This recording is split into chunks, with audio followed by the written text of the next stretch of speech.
Boom. We're on. Oh.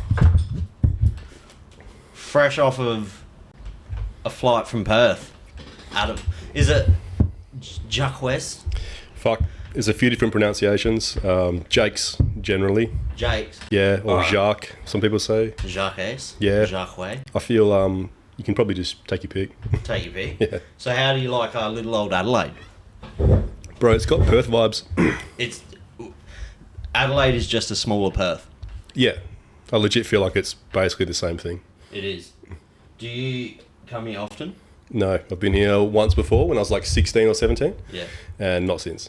And you just came over literally to do the round robin. Bro, it's funny. I was I've been talking about it for a while, coming across and checking out the scene here and just seeing what it's like and that with Adam, obviously, Jones. And yeah, I was looking on Smooth Comp for some comps to do this year. I'm sort of getting back into comp. Had a few injuries in that. I'm sort of just starting to dabble again early this year. And I was looking that morning and you hit me up about coming on the potty. I was like, fuck, you know what, I just might as well fucking head over. So I just registered and then cruised across. So your DM pushed me over the edge. Yeah, I was surprised that you had you probably didn't get the first best impression of me. I was a shell of a fucking human when you met me.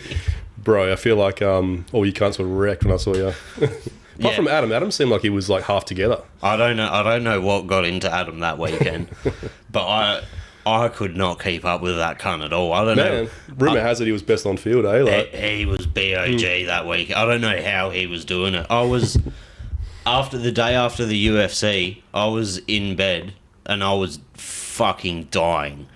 And Adam's messaging me at like 9 a.m. on a boat drinking. Yeah. And I was like, what are you fucking doing? He just saved it all. I think he peaked now though. He wouldn't be able to do it again. you reckon? We'll see you in Vegas. We'll see, yeah. You're competing at Thai trial? Is it the Oceania trials? Yeah, the second Oceania trials in May in Thailand. I'll be there for sure. And I'll probably be there in Vegas either way anyway. I was going to say, if you don't make it, are you going to come anyway? Yeah. It's going to be a lot of Australians there. Yeah. So it'll be a good time. I feel like there's, I'm pretty sure there's the ADCC Open the day before. That's on like the Friday. I think so, yeah. The day or two before, the day before the actual Worlds. So if I don't make it in, obviously, which is a high chance, I'll just come across, jump in that, and then just fucking enjoy the time there. And so who competes on that? Just everyone? Yeah, it's literally like you can just Open. jump in. Yeah. Yeah, I think Miles is umming and ahhing about doing it as Might well. as well, I reckon, if you're heading across. And it'll make the trip a little bit cheaper than just treating it as a fucking week-long bender. At least you'll Get some more value out of it. get some more value out of it. Yeah. I reckon, for sure. Because, it's at T-Mobile, isn't it? That's Yeah. going to be so good. I feel like it's going to be fucking huge. It's going to be good. I've never been... Like, even going to Miles's events, like the M16 Opens and shit. Yep. It's cool on that scale when it's small. But, like, seeing ADCC is going to be sick. Yeah. Do they have multiple mats running at all times? I think there's 3 they do it once, yeah. Yeah. Apart from, obviously, the super fight, I think it's in the middle, and they just do that after everything. Is Gordon doing the super fight this year? I actually don't know. I believe so. I don't even really know how that's all panning out, because last time he was able to convince them to let him do his weight class as well as the super fight, which is not normally done. So they allowed him to do that. So yeah, I don't know. I don't know what he's doing this time. Yeah, but I believe he is. Well, that's probably his thing now, isn't it? Yeah. I wonder if he'll do his division as well or not, though. I think he might, because he probably wants to collect as many ADCC golds as he can, right? So if he can get all those gold medals, because he wants to retire by 40 or something. Yeah, and he lost a lot of time to that gut issue. Yeah, so I think if he can just do the super fight plus the division, he could rack up more medals. So He's 99 plus, isn't he? Yeah. He is. Yeah, he did minus 99 previously, but I think he's plus 99 now.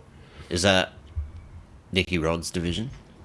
Yep. I imagine he wants to get his fucking hands on Nicky. They do not like each other. Bro, I reckon that match now could go either way. Yeah. See, because 2 years off, I'm sure he was still training, but with all those issues he was having, while he was having those issues, Nicky was fucking grinding away like a maniac. So the skill gap has definitely closed. I think too, like Nicky, couple things, right? Being from that camp initially, he knows all the inside fucking info, first of all. So he knows what the setups are, what Gordon's trying to do. He's got that inside knowledge that no one else really has. But in addition to that, he's just getting good so fucking fast, man. Like, he's not been training that fucking long. You know what I mean? And he's improving so quickly. There's got to be a point where if Gordon isn't able to maintain his growth, like, is Nicky going to surpass him? I would say yes. If not this one, probably the next. You know what I mean? It's just a question of how good is Gordon actually, because Yeah. Michael Jordan was playing the same game as everyone else, but no one could beat him. You know, there's just always that outlier. Did you see Nicky get the toe hold on Gordon? No. He broke Gordon's foot.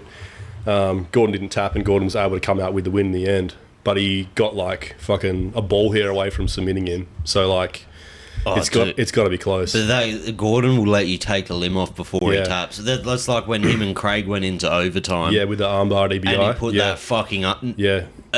100% of humans would tap to that. Yeah. 100%. There's not another human that would not tap to that. I feel like the legs are different though as well. You look at an example would be Craig Jones versus Leandro Lowe at that Craig's 2017 ADCC. So Craig ended up getting the rear naked choke on him, but he actually fucked his leg up first, right? He got the heel hook first. So he injured his leg, and then he was able to beat him because he was already compromised. So maybe Nicky could potentially get some kind of leg attack, injure Gordon, then go on to win kind of thing. That'd be more likely to happen, you know what I mean? Because no one's not tapping to the RNC or they're going to sleep. So I feel like you can at least compromise him, then maybe that's the way to get him. But I feel like with Gordon, you've got to like injure him and diminish him so you can kind of beat him. It's like a boss battle. You got to submit him twice almost, right? You got to like fuck him up and then, And it's also that I'm sure Gordon doesn't really have many people, or he seems like he has a lot of people he doesn't like because he's he's a cunt.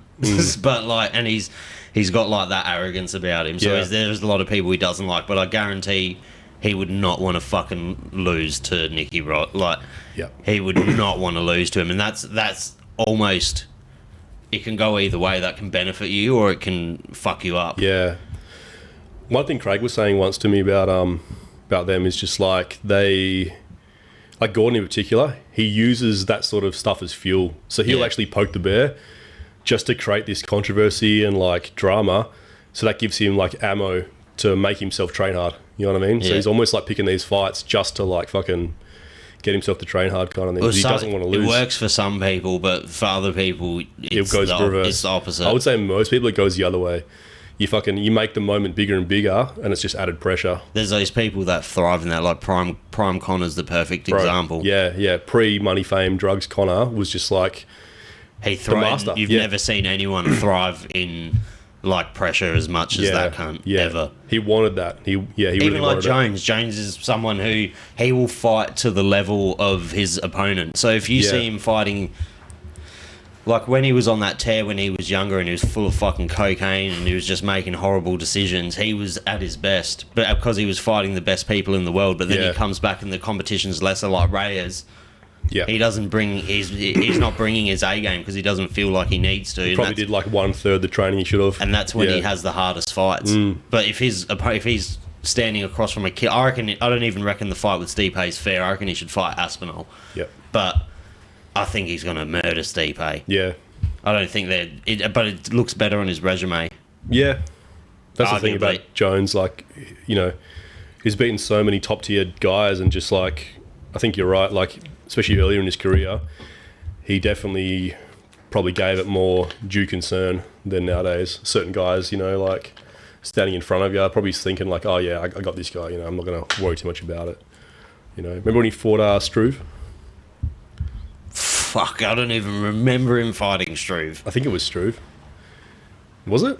Maybe. Well, he came back and then he fought the bloke with the French last name, black guy. Oh, Cyril Gahn. No. This is when he first came back from his steroid ban. Over St. Preux? He fought over in St. Preux. Yeah. I'm not sure if he fought Stefan Struve after that or if... No, I think that was before. I think that was a while ago. But that was his first like one where he looked a bit like, okay, this guy's actually not invincible. But I reckon he just didn't train. You know, like if he trained, I reckon he would have wrecked him. Yeah, it's... Winning's winning. No, sorry. Fuck, it's not Struve, man. I'm thinking of Gustafsson. Gustafsson. Yes, The first fight. Yeah, sorry. Yeah. The first Gustafsson fight. Yeah. was close as fuck. And then you see the second one.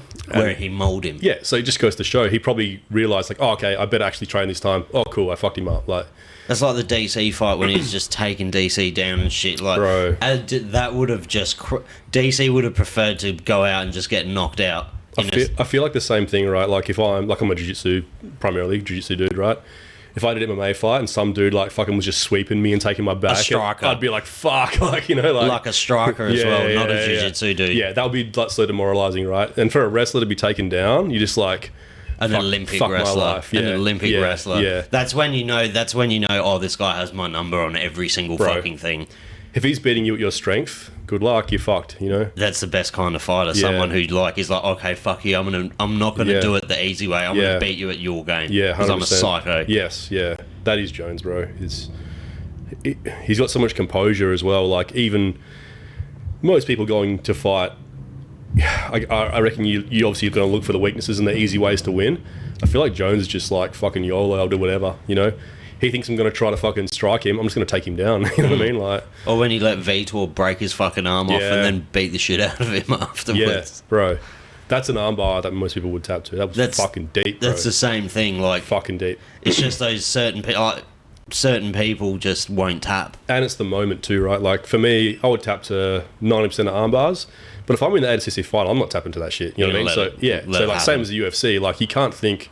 An armbar is almost not a real fucking submission at that level. Do you know what I mean? Like, if you're tapping to an armbar, you better be like sure that you're down on the scorecard and you're like, fuck, he's got me, whatever. There's no point wasting 6 months. If you're not sure, like, okay, like maybe I'm up on the scorecard, maybe just let it break and get out, man. Once it breaks too, it's just easier to escape as well, you know? But there's got to be a reason to do that. You know what I mean? Like, if there's big money on the line or big stakes. Yeah. Like, I'm sure like fucking ADCC, UFC, even EBI, like certain people, Gordon in general, just doesn't want to lose in general. I think like you're gonna just let it break if you have to get out. Have you ever let anyone break your shit? No, I haven't had a situation where that's come up. Fortunately, yeah, there's not been that I can think of. No, there's not been one that's been that bad. Put to sleep?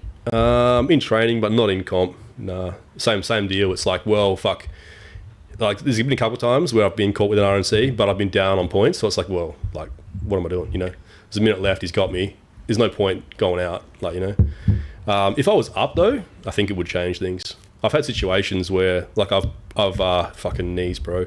I fucked my knee up really bad once, 2019, I think it was, in Melbourne, and it was the final. So like, if I won, I would have got gold, right? So I was up 9 points to 2, so I was 7 points up.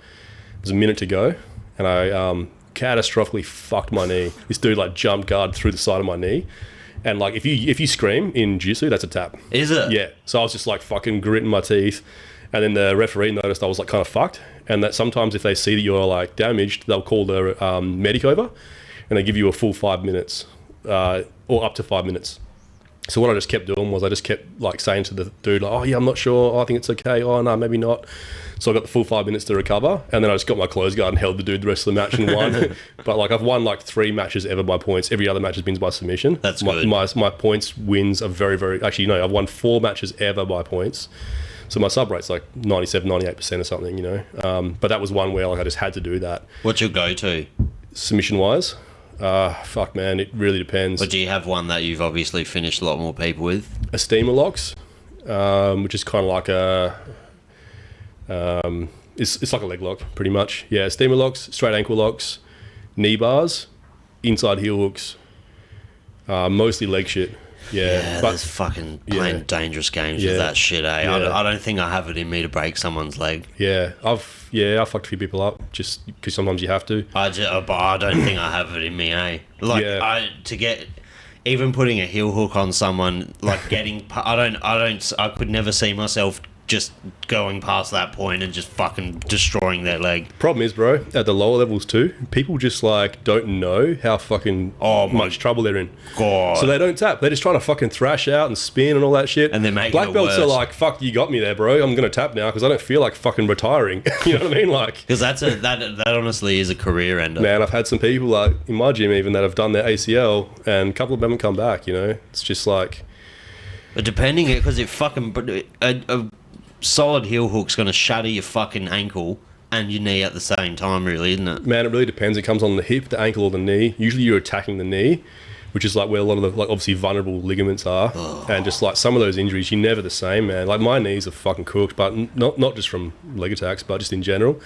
If someone got me in a position where they had a good bite on my leg and they had my heel, I'm tapping, bro, you know? If you got me, you got me. That's one I would not fuck around with. There is literally less than a second from fucking disaster with a heel hook as well. Like, I got one of my mates to put one on me because I wanted to feel... I trusted him. I was like, I want you to just put it on a little bit more than you should. And he put it on, and it's like within...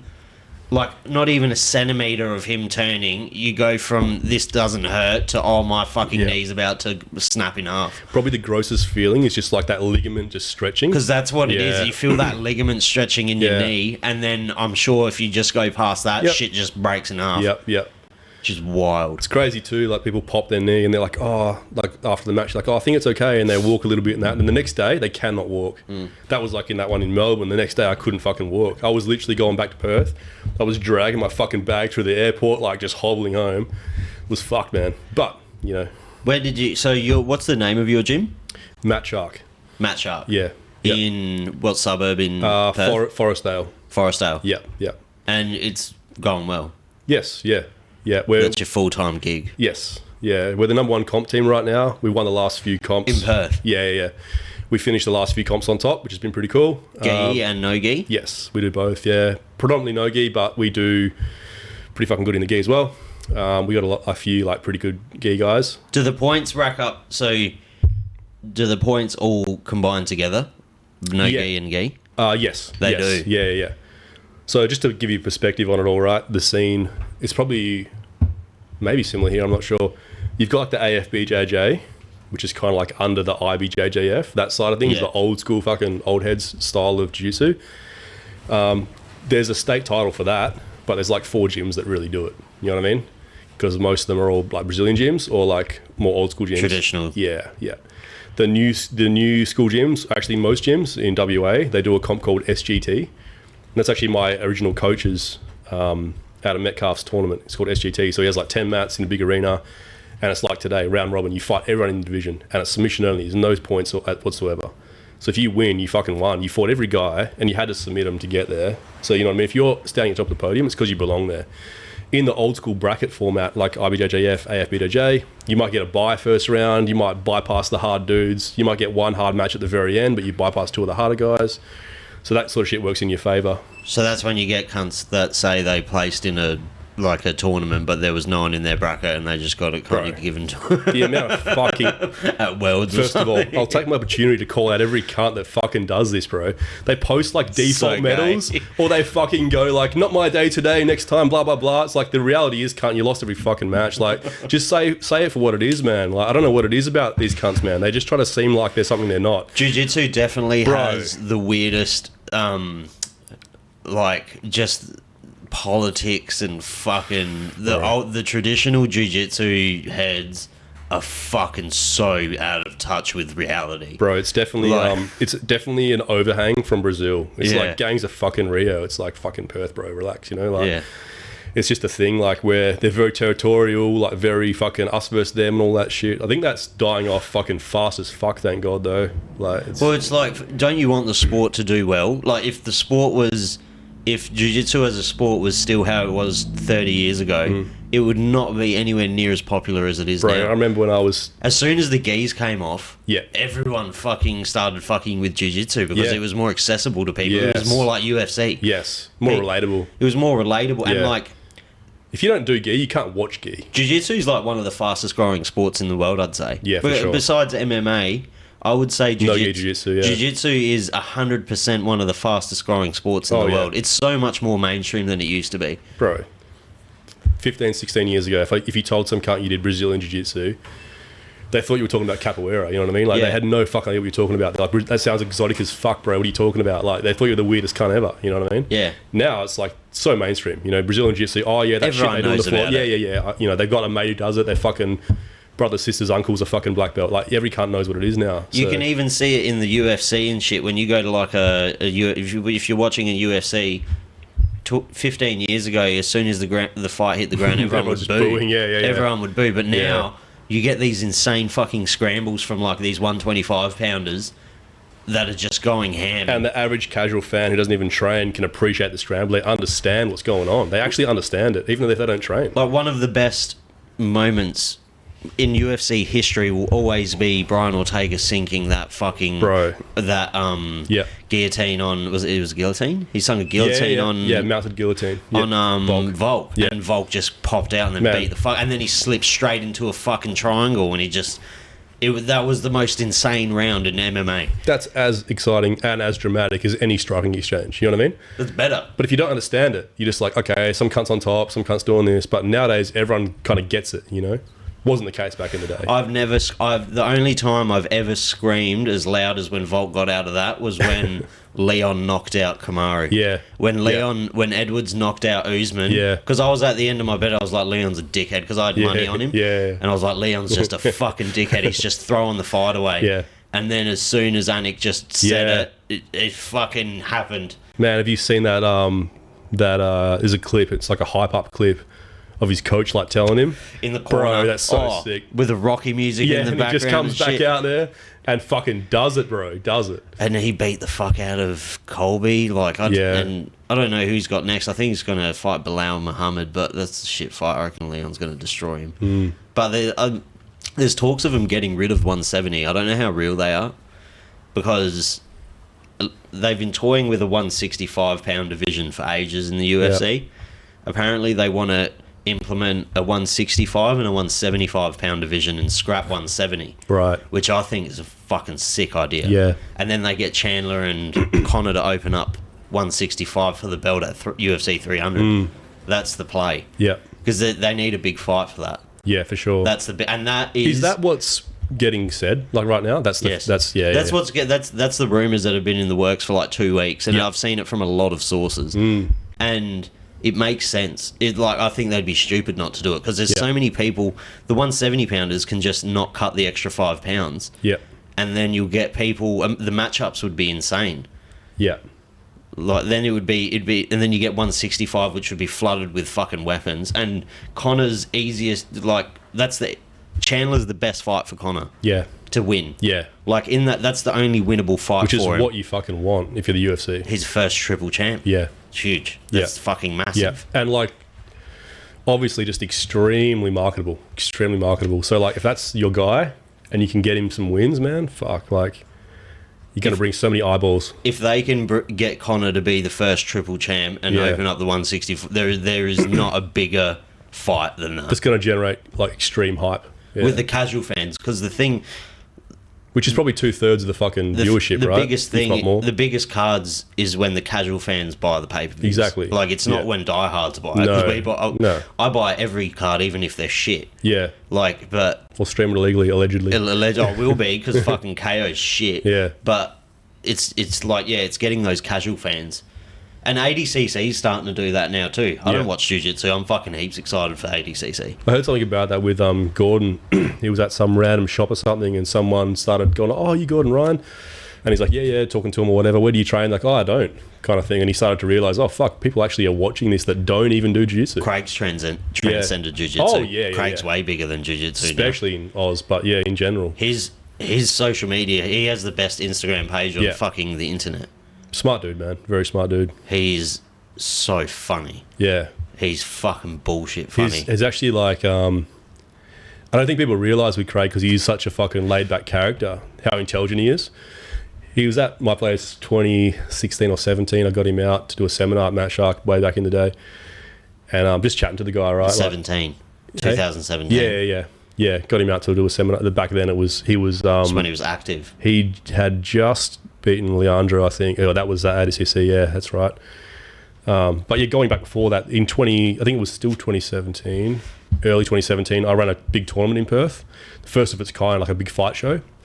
And I actually asked Lachlan Giles, have you got anyone else you want to bring across? Because I had Lachlan Giles, Kit Dale, a few of the big names. And I was like, I got this guy Craig. I was like, yeah, fucking, if you reckon he's good, like, we'll chuck him on, kind of thing. I didn't know who he was. And then Craig missed that show. He had to pull out of my show to go to EBI the first time. So he blew up after that. But then he... Good for him, though. Yeah, for sure, 100%. But then he came back after ADCC and did a seminar at my gym, and there was only like 30 people there. It was like such a different time, you know what I mean? And you'd be able to get 500 motherfuckers in there now. The last 3X fucking show, that 3X seminar he did was like 150, 200 people there, whatever. But then that was full. But anyway, yeah, he just chatting to the guy, right? You can just tell he's very switched on. You don't get that impression like via social media or whatever, but he's real cluey, hey. Dude, he's fucking... The amount of skill that's in B Team's room. Yeah. They're not just fucking around doing Instagram videos. That's 1% of the time that you see. Yeah. The rest of the time when he's not in his jocks in the snow, he's fucking... They're killing each other. Yeah, I think he's very smart because he knows... Like, I think what we'll see is, right, when he does eventually make a transition out of jiu-jitsu and stops competing, I think he'll still be super relevant. Oh, he's an influencer. His poddy's going to blow up. He's going to fucking have like all these different YouTube sort of things going on. He's still going to be some kind of like authority on what's happening in jiu-jitsu. He'll always be relevant because people like Nicky Rod and Declan are going to be training under him. Yep. So he's always going to be relevant. And also, like, the average person in jiu-jitsu just doesn't have a personality. You know what I mean? Fucking weird. Like Mikey Musameshi, he's a fucking weird dude, man. Yeah, because most people need, like, obviously, as Craig's previously mentioned, you need that combination of steroids and autism to be, like, at the top, you know? And, yeah, I think... And Craig's got the steroids, not the autism. Yeah, he's good. I think fucking Mikey's just leaning over one side too far. He's doubled down. Yeah. He's really good, though. Yeah, bro. He's a freak, man. Watching, there's a classic back take that always gets posted of him fighting Imanari. He takes his back so slick. There's like a really good example of that. He's just like fucking one move ahead at all times. You know what I mean? Like when you watch him roll. Jiu-jitsu geeks, man. And at those lighter weights, it's the same as in MMA. In the lighter weights, you got to be more technical. For sure. You can't get away with it, man. Yeah. There's a lot less, like...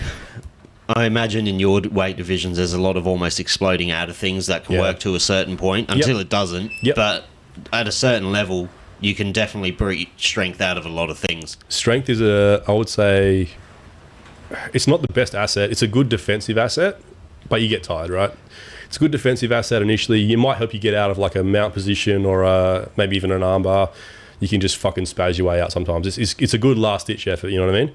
But in general, man, you want to be technical. It's like fucking Nicky Rod doing backflips out of fucking rear naked chokes and shit. Yeah. That's insane. Yeah, it's just the fucking... Yeah, it's just the ability to just bullshit your way out of stuff. So you did a show in 2017 with Kit Dale and Lachlan Giles. Yeah. Does Kit live in America, though? Yeah, he does now. He's American. Yeah. Actually, funnily enough, I signed his... when you apply for a certain kind of visa there, you've got to like get these references from people. And I actually wrote his character reference for his application for his visa to the US. Isn't he American? No. He's Oz. He's from Melbourne. Yeah. Right. I thought he was American. No. He moved there, I think... he's got a big brand now. Yeah. He was always, like, even back in the day, he was always quite... He was like original Craig. He had, like, a lot of comedy sort of stuff going on. He's got, like, a fairly big audience on anything he posts. Yeah. So we that show that I did in 2017, we got Giles and him to, like, Facebook posted the fucking link to the show. And we ended up with 260,000 live views. Because Kit Dale's got so many fans across the world, and you're looking through the stats, and it's all just like Boston, LA, London, like because he's got like 1 million followers on Facey, so that blew our show up, you know. So it was. Are you an affiliate of any other of a bigger? Yeah, technically, yeah. So we're under Adam Metcalf, who runs the Academy of Mixed Martial Arts. That's where I'm from originally, and then he's under John Will. He's under the Machados. They're under.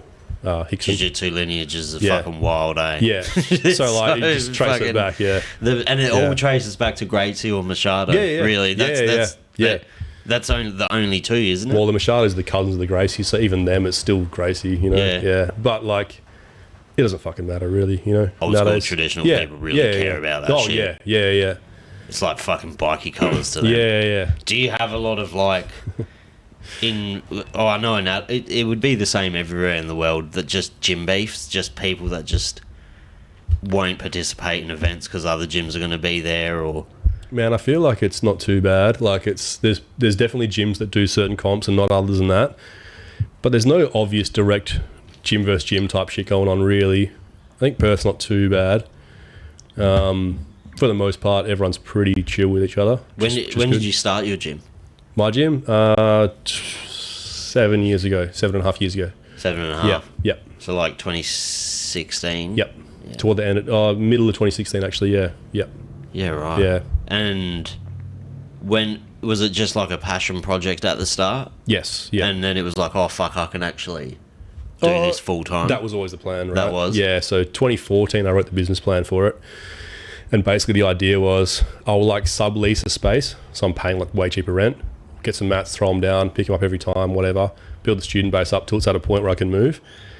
And I feel like where a lot of people fuck up is they open a gym too soon, they got all these overheads, they don't have the students to support it, right? So we did a year at one spot, sort of part-time, like subleasing, built it up, then we moved again into another sublease, and we were there for quite a few years. And the rent was super cheap, like $150 a week or whatever. You know what I mean? So we just built up the money from there, and then sort of just waited. Fucking COVID hit, so we just stayed there for a bit longer, then fucking fucked around, had a couple of places fall through, ups and downs, and then eventually got into the current place we're in now, which is pretty sick. So, yeah, it was kind of planned that way, yeah. Do you want another beer? Yeah, I'd love one. I'll get you one. Thank you, appreciate it.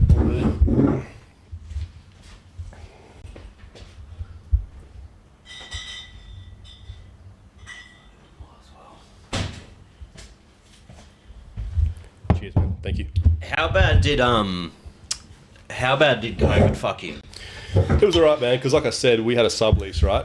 So we were paying $150 a week, and we had we only ever signed a contract that was 30-day cancellation period, right?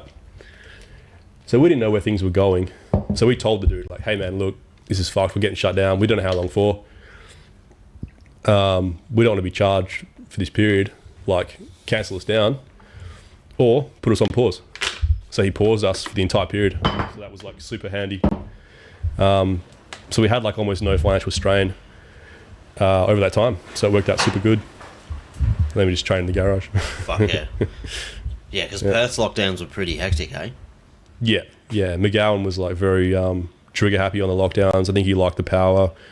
Just getting on telly every night and fucking, yeah, it was pretty fucked. I really, really, really sometimes wish I could go back to COVID. It was such a fucking weird time. There's some good things about it for sure. Like I think you get a lot more perspective on life and stuff because things just stop. So you can think a bit more, you know? You're not just fucking chasing your own tail all the time. It was just fucking exciting watching it all unfold. It was also like an event, right? Yeah. Obviously, if it severely fucked up your life, that's different. Yeah. But like just watching it all unfold was like a movie. Yeah. It's like because it was like a scene of a fucking zombie movie, dude. I was like listening to the radio or coronavirus in China, and then you just turn it off. It's like fuck that, just put my aux cord on. Yeah. And then fucking boom. Yeah, I remember in February or something they were starting to chirp about it on the news, and most people were just like, oh yeah, it'll just fucking go away, you know, and then just kept growing and became a big fucking thing, didn't it? Because Australians are just so fucking docile. Yeah. Like we don't prepare. We're not prepared for shit like that. Yeah. I don't know why we're just like, no, that won't happen. Whatever. You know? Yeah, it's funny as when you go fucking in like other parts of the world and shit, people see you're Australian, they treat you like a farm animal. They're like, oh, they kind of look at you weird. Yeah. Like you're a bit retarded. Yeah, fuck. Probably some validity to that, but you know. Did you have you ever trained MMA? Any striking or anything? Yeah, so 2014, 2015, around that time, I was getting ready to do Shudo. You know what Shudo is? It's kind of like... Shudo's like the original MMA, isn't it? Sort of like MMA, but you can't strike on the ground. So everything else is the same, but you can't... If you get to the ground, it's basically Jiu-jitsu. So I was training... Alright, so no ground strikes. Yes, yeah, but other than that, it's virtually identical. So I was getting ready to do Shudo, and I hit a bit of a crossroads. I was training with a guy... you know Steve Kennedy? No. No, he was former... he fought in the UFC. He's actually a pretty big name in the MMA scene in Australia for quite a while. I was training under him, and I was getting ready to think about maybe doing some Shudo, and then I decided to do the Jiu-Jitsu Worlds that same year. So I went to the US to do that, 2015, yeah. And then when I came back from that, I just wanted to double down on Jiu-Jitsu. I enjoyed MMA training most of the time, but I just love training Jiu-Jitsu so much more. And I realized, like, to be good in MMA, you really have to, like, love it, you know? and I didn't love it as much as jiu-jitsu. So I was like, all right, I'm going to go this way kind of thing. Have you done combat jiu-jitsu? No. I would not want to get fucking slapped by you, Are you just not into it? I could do it, yeah. Just hasn't had if the someone wanted opportunity me on the show, yeah. That Fusion's coming to Adelaide. Miles is on it. I saw that, yeah. But I believe it's not a combat jiu-jitsu fight because I don't think it's sanctioned in South Australia. Okay. I don't think they have sanctioning for it in South Australia yet. Probably it's just too new of a thing, right? Yeah, it's just... and fight commissions are weird as fuck. Like, the rules are strange and... Bro, my first event that I held in WA, I was telling you about with Giles and Kit and all that. It was an open weight event, right? So, like, any weight. And the commission made them weigh in. Like, figure that out. You know what I mean? See what people weigh. Yeah. There's got all these cunts here a day early just to fucking see what they weigh. I was organising people to get their bloods done. I was, like, calling Kit Dale, getting his bloods done in Melbourne. For like, it's not even striking, you know, and they couldn't understand. What do you mean getting the blood stuff? Like to see the HIV test and shit. Had to do all that shit for jiu-jitsu. And then also, they couldn't get it through their head that like it was like elimination. So they'd be fighting multiple times a night. To them, they're just old head boxing cunts, right? So they think like, okay, who's fighting who? It's like, yeah, well, he's fighting him. Then if they go through whatever, it's like, oh, what? Like, so there's no actual jiu-jitsu commission. It's a commission that would be boxers. WA Sport Combat Commission, and it's all which would be based on a boxing criteria. 100%. So they're talking about how many rounds, who's fighting who, what weight. And it's like, well, yeah, that cunt's 10 kilos lighter. They're like freaking out. It's like, yeah, but it's jiu-jitsu. It's not a big deal. It's not fucking, they're not hitting each other in the head, you know? So trying to educate them on all these things, painstaking, you know? But we got it all signed off eventually. And that's kind of paved the way now for bigger shows in Perth, like Battleground and stuff. What's the biggest jiu-jitsu promotion in Australia? Man, there's only a few. I think there's like Subversion. Battleground will be getting up there now. What else is there? There's a couple others. There's no one that's like doing regular huge shows or anything, but it is building. The scene is building for sure. Do you like the EBI rules? I do. Yeah. Do you prefer them? Prefer them to a lot of is it the IBJJF? Oh yeah, I prefer it to IBJJF every day of the week. Yeah. My ideal rule set. It's not practical, but no time limit sub only is my ideal rule set. So just until someone's done. Yeah, that'd be but that's not like it's not feasible probably for a massive competition, but or even in a finals it is. That should be what a finals is, or any. Obviously the trial events and getting to the final brackets should be just maybe more streamlined, like in an EBI kind of rule set. But all final matches in any jiu-jitsu tournament should be. No time limit sub only, because that's when you find out who's better. Well, I like the idea of having to win. You know what I mean? Like, so many guys are really good at just holding you down. Stalling. Yeah, or they're masters at it, man. A lot of gyms just train that. They practice that, you know? Is there a lot more stalling in gi than no gi? Nah, it's pretty across the board nowadays, man. Like, gi is easier to stall in, I would say, but it's still a common tactic in no gi. You know what I mean? I've been trying to get better at it myself. Like I told you, I've only fucking won 4 points ever, like 4 matches ever on points. But winning's winning on sometimes I feel like for me now, I've come to the realization, I used to just fucking send it every match, right?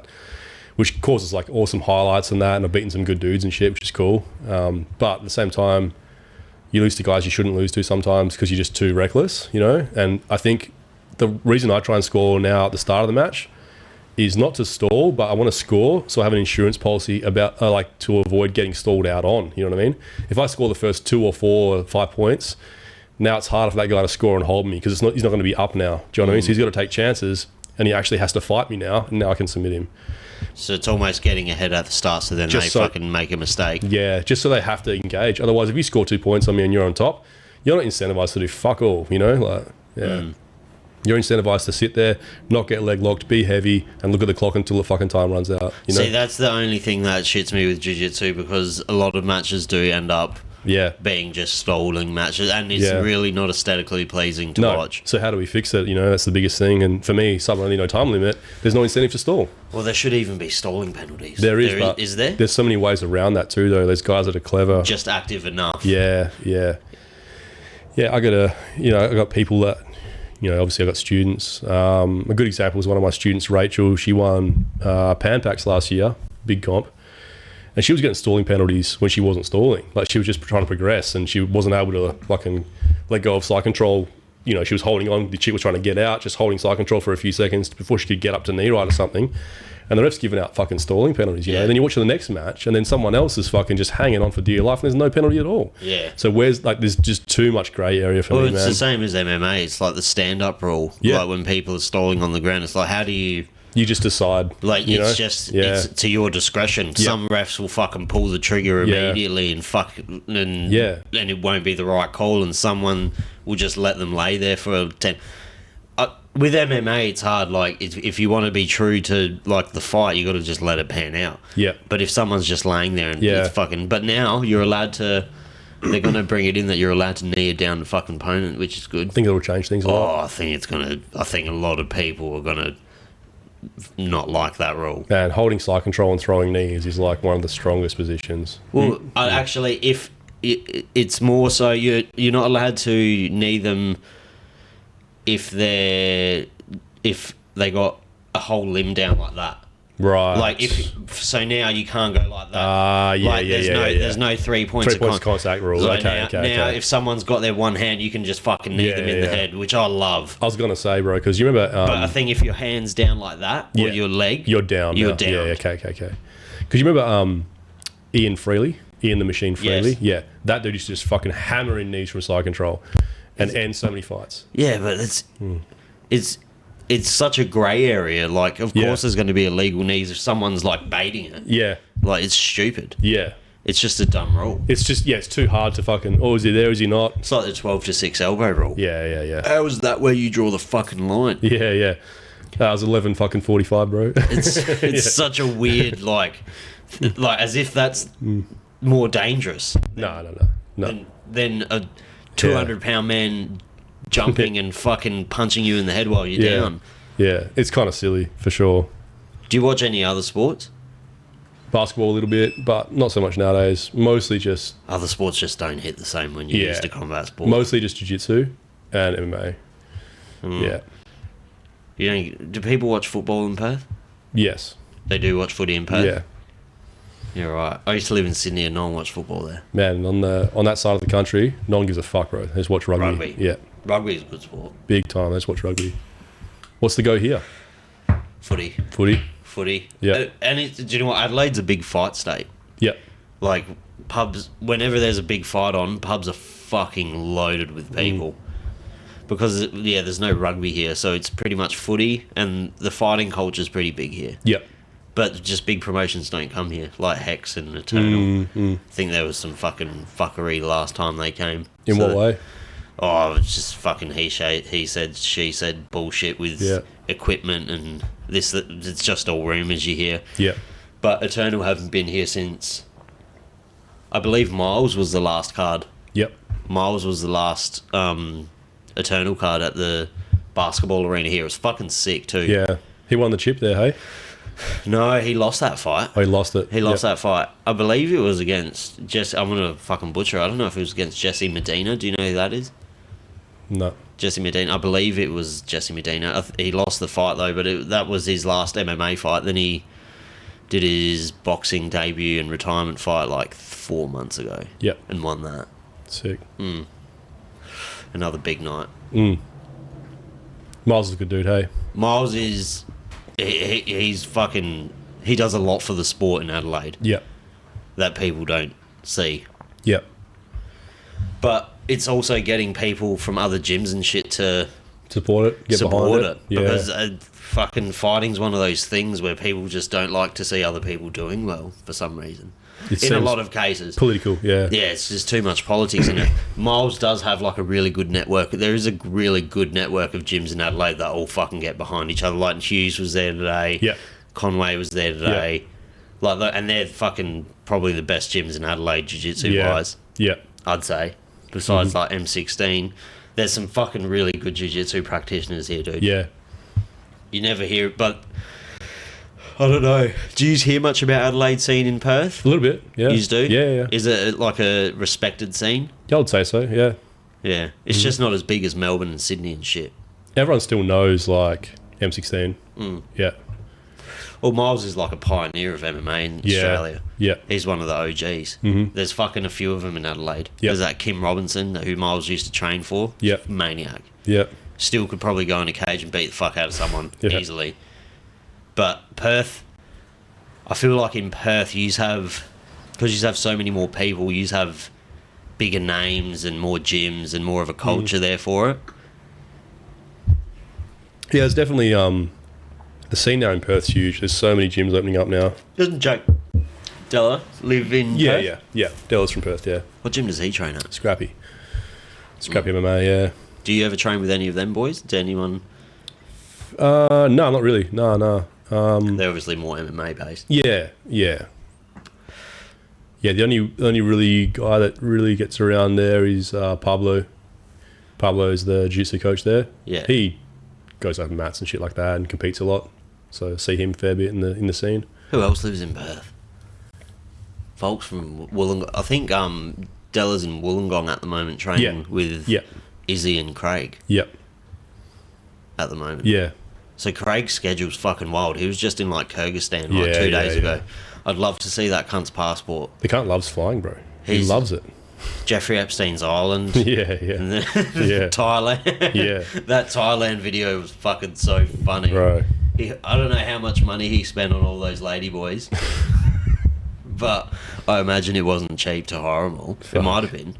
There you go. Yeah, don't know. Have you been to Thailand to train? I've been there on holiday. I didn't train when I was there. Because Craig does his seminars there, doesn't he? Yeah. I don't know why. Thailand and Bali.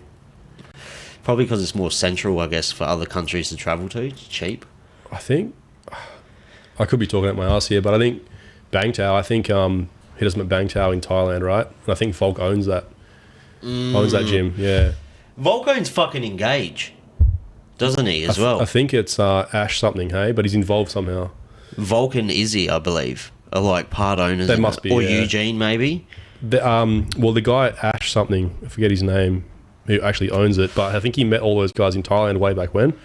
They might be involved somehow, for sure. I added him on LinkedIn. Yeah. Because I need fucking sponsors, man. Yeah. They won't sponsor, they're too fucking big, but... Yeah. That brand's fucking the only one in Australia. I was looking to find another like MMA clothing brand. Yeah. To sponsor my trip to Melbourne because I'm going to Melbourne at the end of this month. Yeah. And what are you going there for? I'm going to film content for Hex FC. Right. Yeah. I'm just going to go get loose and just do some interviews and I've got a videographer that's going to come. But I was just looking for someone to pay for flights and a comm for me and my videographer. And I'll do like ads for them and shit on any podcast I do over there. I'm going to take up all my podcast shit. Yep. But it's hard to find sponsors because it need to be it need to be like an alcohol brand or or like the right fit, or like a fight wear brand. But there's fucking none in Australia. Besides the only one that I don't know. There's probably a heap of jiu-jitsu ones. Yeah. But MMA there isn't any. No. Besides Engage, Yeah. I think.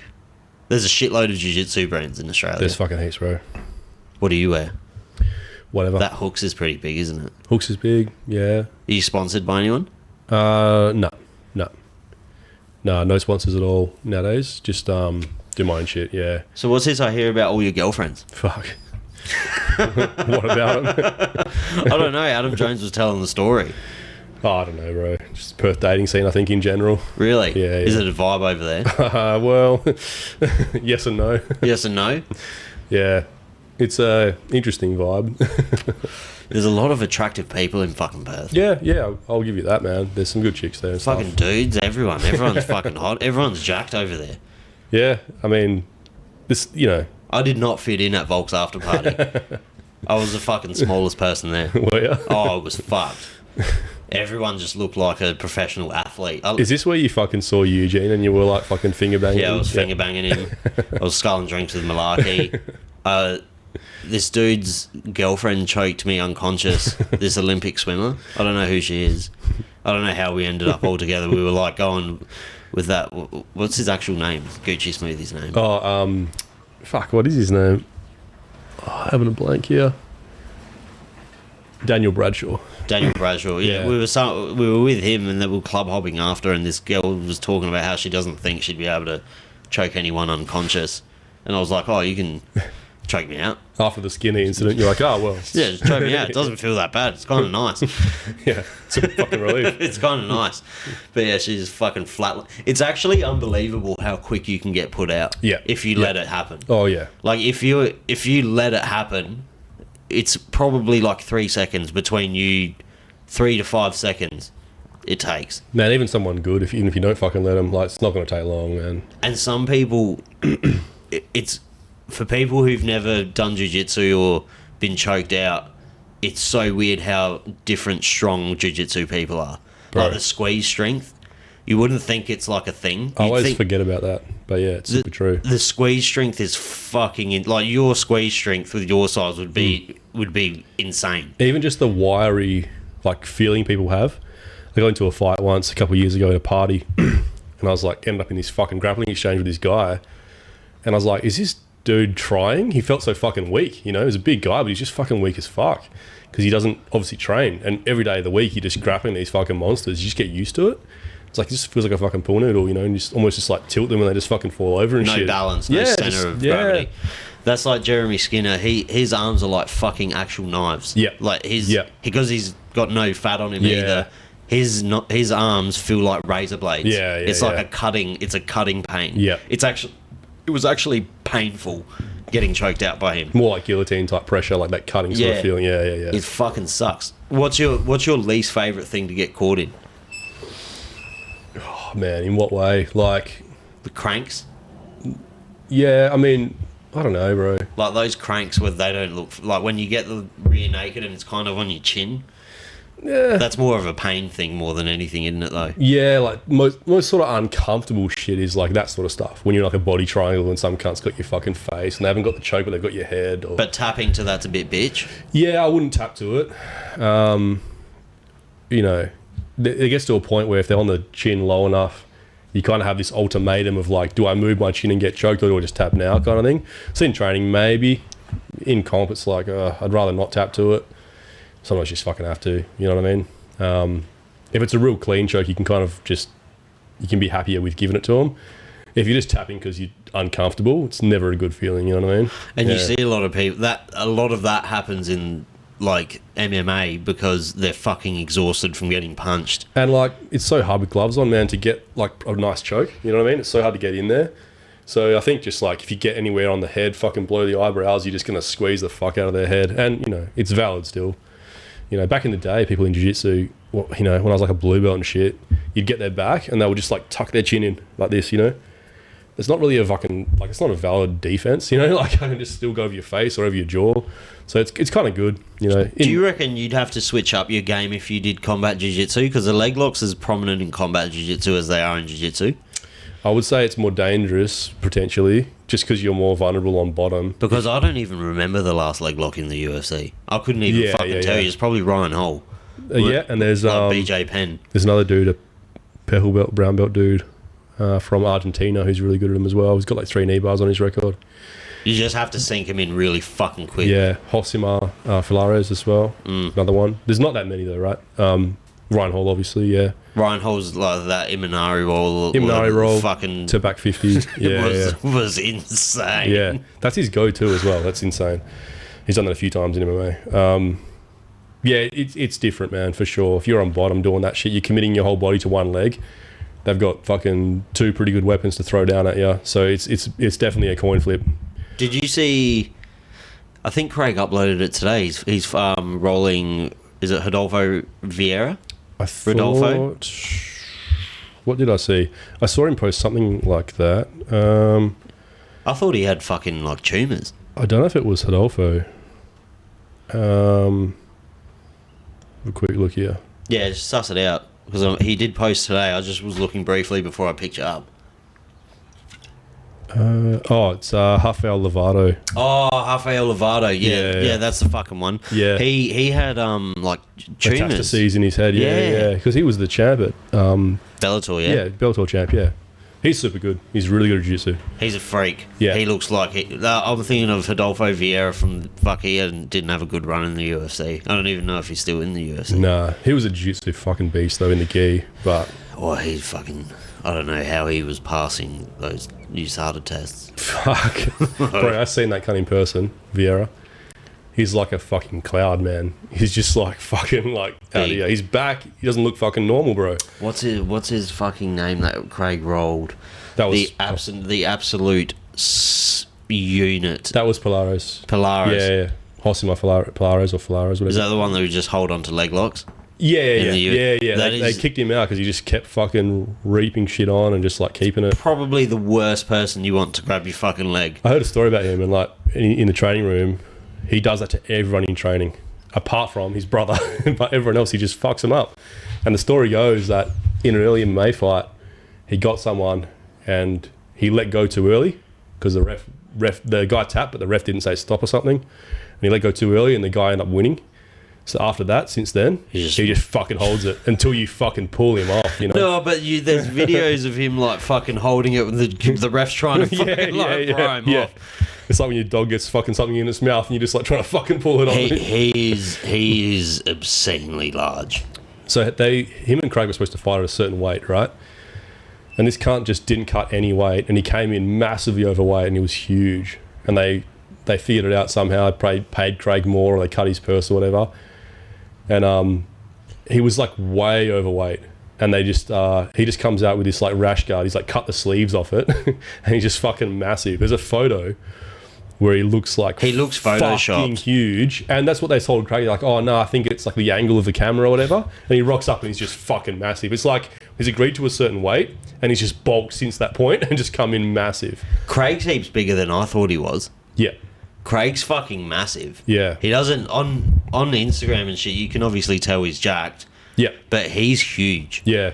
He's fucking so tall. Yeah, I saw him in Singapore recently at trials, and yeah, you forget he's actually kind of tall as well. He'd be like 6'3", 6'4". Yeah, I think so. I think so. Yeah. Like fucking 6'8", 6'9". Yeah, because I always think like fuck when I see Adam, I'm like fuck that cunt's tall. Adam's huge. I always forget how tall Adam is. Yeah. Until you're fucking next to him. I was like sitting down today and he walked over. I was like, fuck. He can't fit in the shed. He has to duck under those things. It's fucking weird. But Adam is a piece of shit. In what regard? He's just in life. He's a good dude though. Yeah. He's a fucking good dude. Have you ever rolled much with Adam? I haven't at all. No. Really? No. You've never rolled with him? No. Really? Yeah. Well, I've only seen him at like in Perth and shit when he's been there for the UFC or whatever, and I haven't been here at all. So I want to come here at some point with some more time and go to M16 and train and roll a bit. And yeah, it'd be good for you to do the rounds at Mat Lab and I'd like to. Yeah. And shit. Yeah. There's a lot of jiu-jitsu to be fucking had here. Yeah. Are you gonna compete? So, did you fuck your knee? Sort of. Yeah. I've got no MCL in my left leg, so it's like pretty unstable. Not pain, just fucking gives out. Yeah, exactly right. So it used to be painful, but nowadays it's like it's fine. But yeah, I went to throw a fucking big dude today, and it just kind of didn't feel good. So I had to like sit to the bottom. You know what I mean? Just not the ideal strategy in that weight class. So I ended up getting stalled out on 9-0. So that's the other thing. You can't really have a hell good bottom game in that, because that's the worst position. Or there obviously is people that do have a great bottom game in the bigger weight classes. Yeah. But to be fair though, man, like my half guard I feel is pretty good, and if I can get to the leg from there, I feel pretty confident. But I just didn't have the strength in my leg to do anything with it. So I was just like fucking defending this pass for ages, and that's all I could really do, you know. So yeah. I think you got to have a bottom game, more so if you get put there. Not as an A game. At the lighter weight classes, maybe, yeah. But in general, no gi, you're not looking to be on bottom. You just got to get out your back. Get off your back. Yeah, exactly. Just create a position that's neutral. Wrestle your way up. Yeah, well, what happened to me in trials, like when I was across at Singapore, like my A game was to leg lock this dude, right? Big guy. My A game was to leg lock him, and I ended up having to just like play old school jiu-jitsu, just get on top, stay on top, and pass his guard and hold him down, then flatten him out, take his back, and that kind of thing. So I ended up winning that match like 10 points to 2 or whatever. But at the start when I was trying to leg lock him, I was down on points and I was just fucking around. If I kept doing that, I probably would have lost, you know. So sometimes you just got to go fuck it and just get on top and be slow and play the fucking stalling game, you know. I tried the choking, but I didn't have much time left. But yeah, get on top, stay on top is the way for ADCC for sure.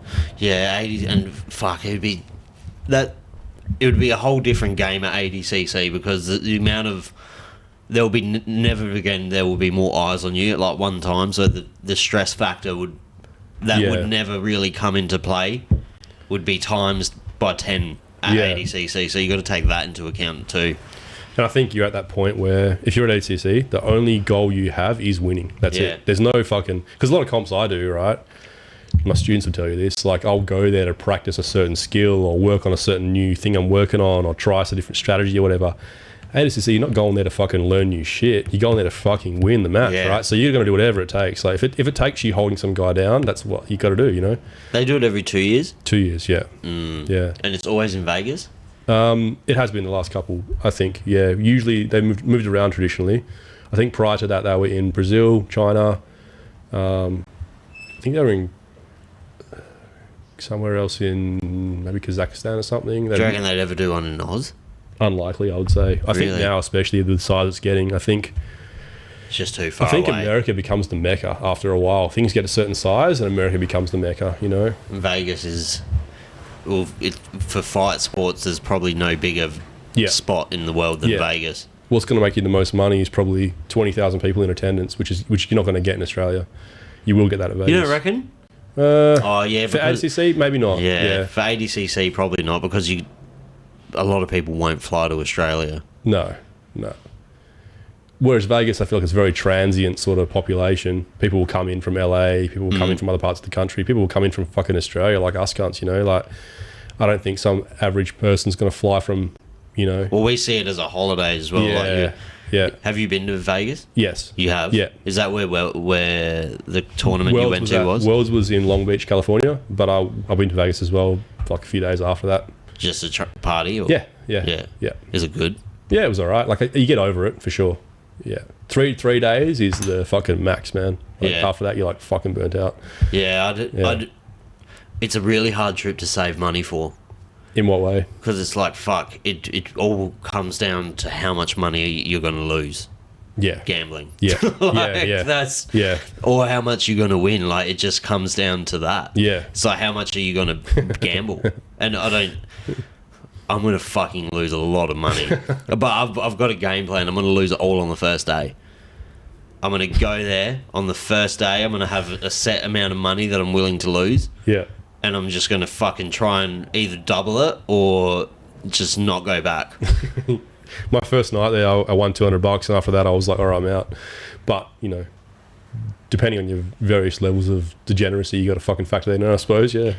Well, I get there 2 hours before everyone else because I booked the wrong fucking flight. Yeah. So I'm just going to sit on the pokies and wait for them because there's pokies in the airport apparently. Bro, they're fucking everywhere. The casino I stayed in, Luxor, hotel. The one with the pyramid? Yeah. You can walk through, like, all the fucking casinos without going outside. You just walk through the whole strip. Really? Yeah. So you can casino hop without ever leaving the casino? Yes. Really? Which is what's fucked about it, because you can obviously just end up in a fucking massive... You can see how, like, if you're an actual like, if you have an addiction, you can see how people they won't know what day it is. No. There's no way you can see outside. You can't even find the exit, bro. They hide it from you. It's fucking hidden, and they just bring you drinks. Like, if you're sitting there gambling, they'll bring you drinks for free. They'll bring out... I'll just be like, yep, double Jackson Coke, bring it out. Yep, cool. 2 seconds, yep, free. So, yeah. I didn't realise that you can get from casino to casino, like, without going outside. Yeah. That's kind of fucked up. Yeah.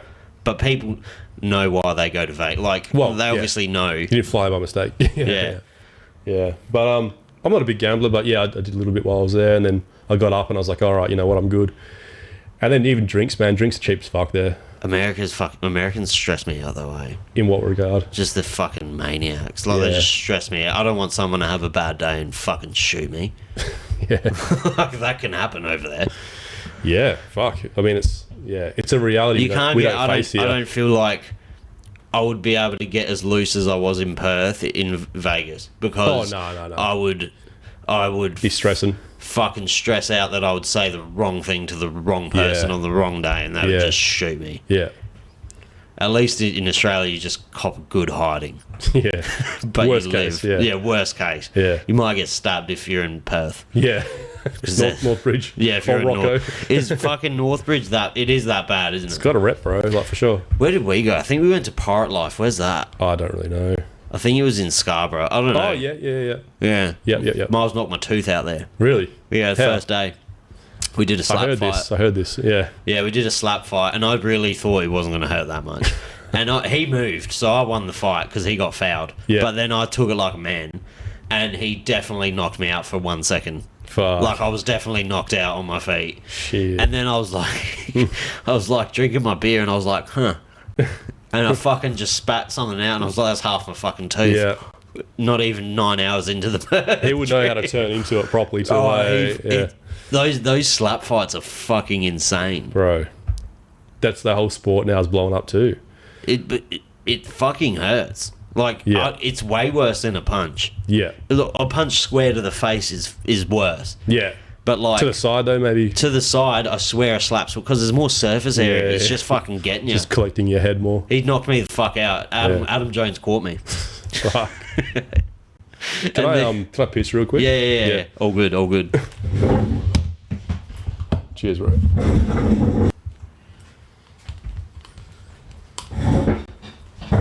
Boom.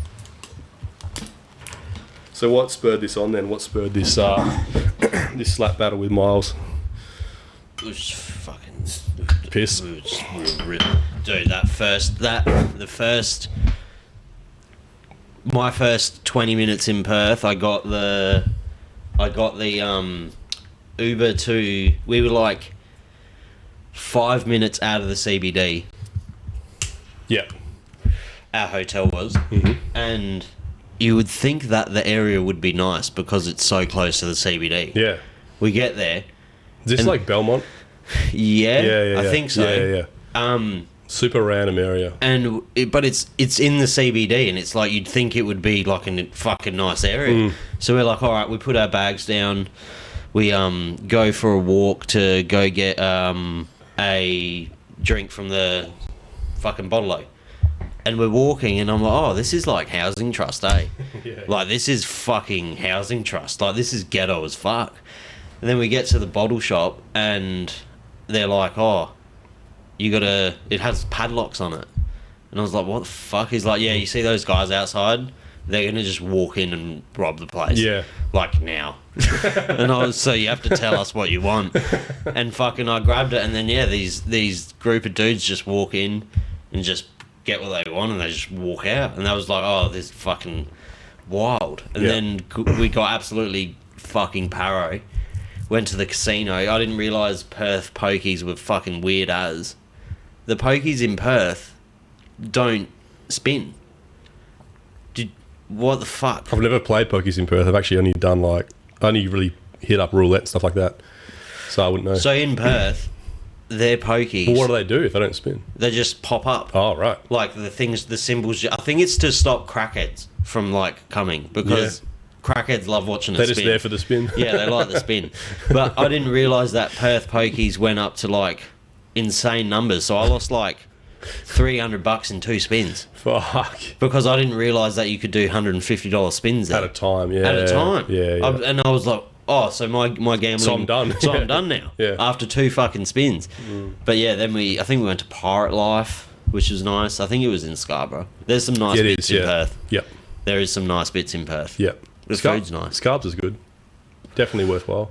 People love Perth. I have so many friends that have moved to Perth or want to move to Perth. Yep. Because they work in the mines and they're obviously there. Yeah. Like they're based there. I feel like it's a little bit... It's similar to Adelaide in the sense it's not huge either. I would move to Perth before I moved to Melbourne or Sydney. Yep. Because I fucking lived in Sydney for a year and it was terrible. Yeah. I just didn't like it. I've heard that, yeah. The people are just fucking rude. Yeah, Chico I know, said she lived there for, I think, 2 years and just hated every second of it. It's just not like it's if you're born into it and you like the don't know any better rat race and you like, but it's just fucking not for me. Even Melbourne, bro. Like I go there a fair bit for comps and shit. But Melbourne's nice for a week. Yeah. Like the food's amazing. Yep. The city's always shit's going on, so it's cool. But then, like, the weather and the fucking... I just don't like sitting in traffic, rat dude. race, yeah. It's just fucking wild. Like, you would see, when I take you to the airport today, if I'm at a light for, like, 30 seconds, that's fucking horrible traffic for me. Tough run. It's a fucking bad run. Yeah. Like, in Adelaide, if something's 20 minutes away, that's far. That's so far away. Yeah. Like, I would... but in Sydney, an hour's close. Yeah. And it's like, what the fuck? Yeah. But in Perth, it's wild, because the first time we went to Perth, when we were talking, I went to Rockingham. I was like, you just drive, and it's like 40 minutes between suburbs, because Perth's that fucking big. Yeah. Like, it's so big, and there's just so much land. Well, it's just, spread the fuck out, there's right? so much land just not being used, which is crazy. Yeah.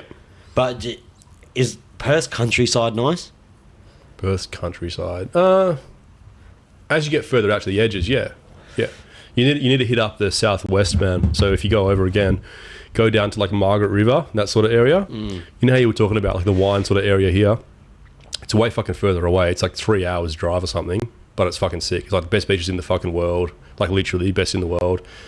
Like awesome sort of scenery. That's kind of where I'm actually from, where I grew up. I have heard the beaches in Perth are but the beaches here are fucking nice too. Yeah. If you look at like Margaret River, if you look it up, it's like it's on the like World Surfing Tour and stuff like that.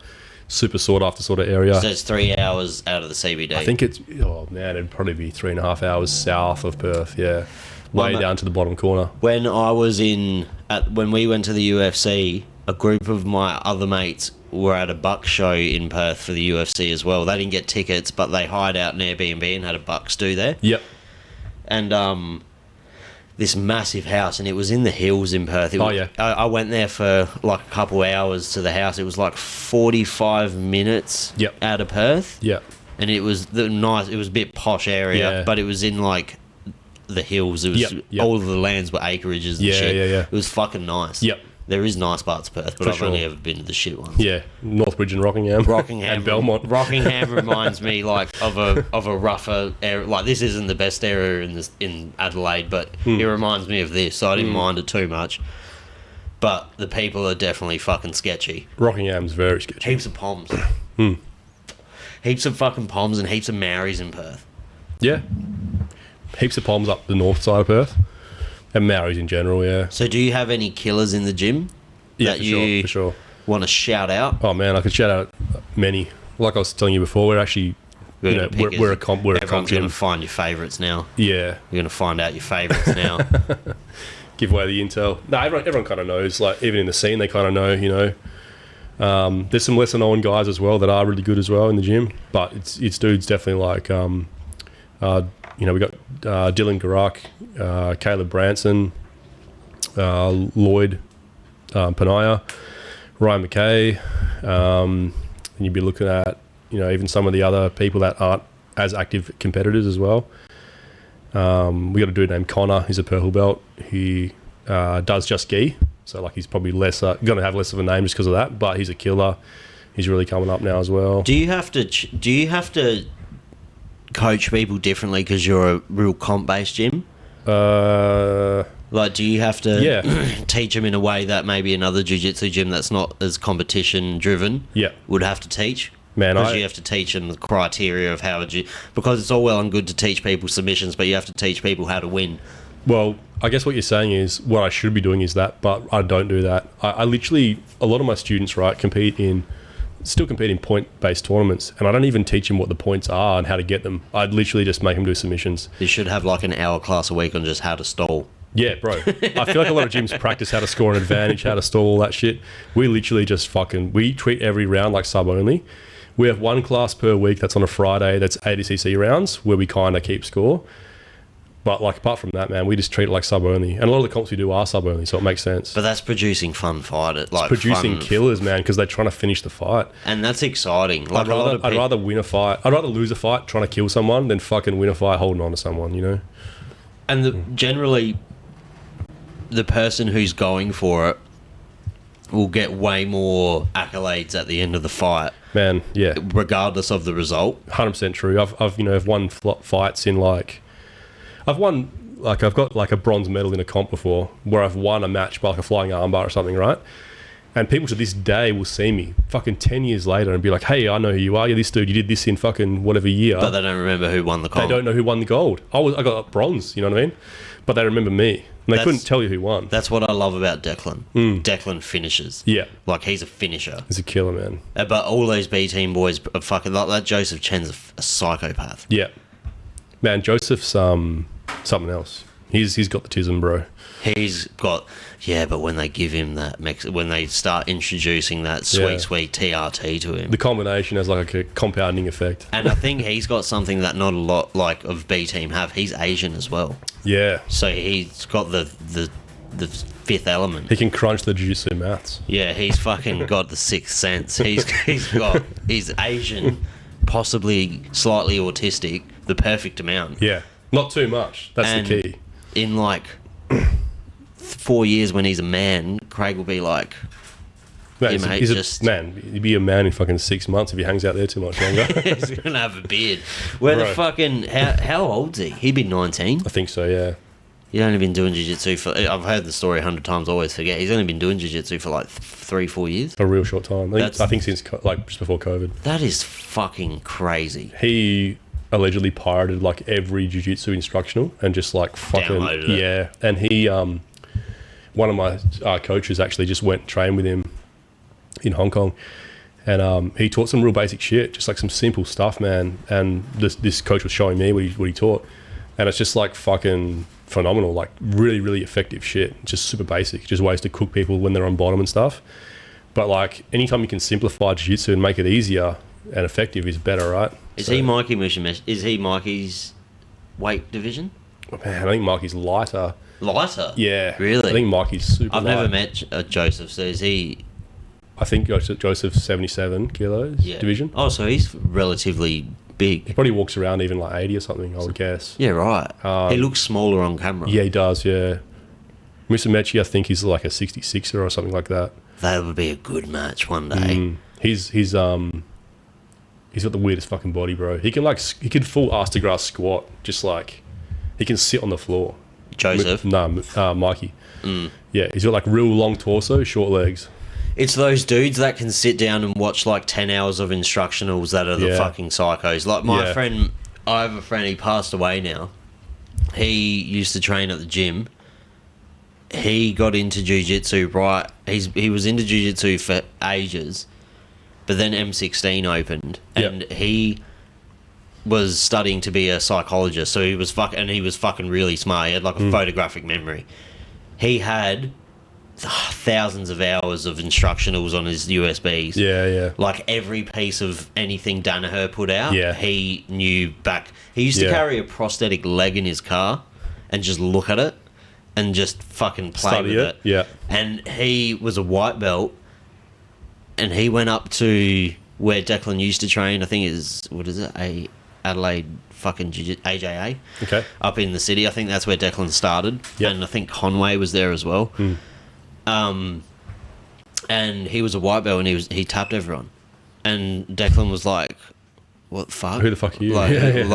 And it triggered him and he fucking beat the shit out of him for like the rest of the day. Yeah.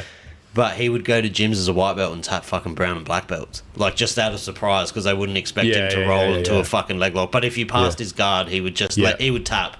Like he wouldn't even play the game of jiu-jitsu. I used to be like that pre-leg lock like sort of fad. I used to always do leg locks from day dot, and I would catch so many high level dudes in like one leg lock, and then they would just fucking pass and smash you after. Yeah. And but people like it's obviously more acceptable now, but a lot of people were really resistant to the leg lock game, weren't they? Bro, I would hit like a straight ankle lock on someone. Just hold that thought. I just got to fix my camera. Easy to.